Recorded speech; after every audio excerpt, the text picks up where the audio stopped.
the MDS is it's so huge in long-term care. I think that's why it's so exciting for long-term care. It all came about because of OBRA, which stands for Omnibus Budget Reconciliation Act, a huge nursing home reform that occurred in 1987, passed by Congress.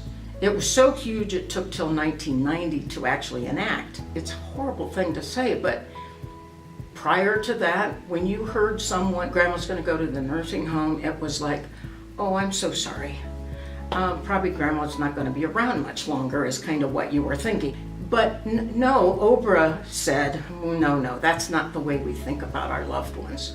We think that people go to a nursing home to live with their highest quality of life. It might be a physical quality of life, it might be a mental quality of life, it could be a psychosocial.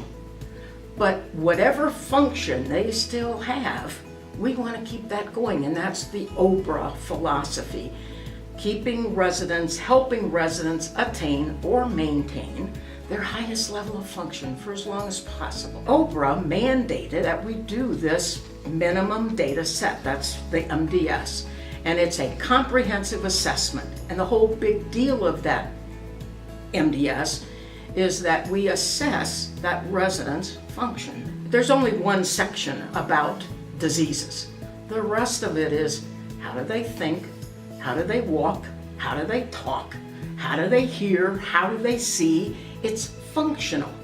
And then that drives how we are going to deliver care to make sure we keep that function. We used to call them patients. We now call them residents. That's the law. And we call them residents because they're living in their home.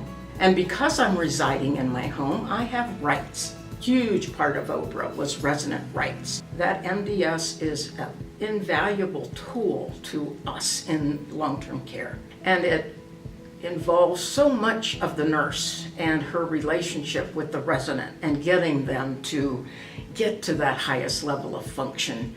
It is so important and it's so exciting, and it's a tool that just drives great care.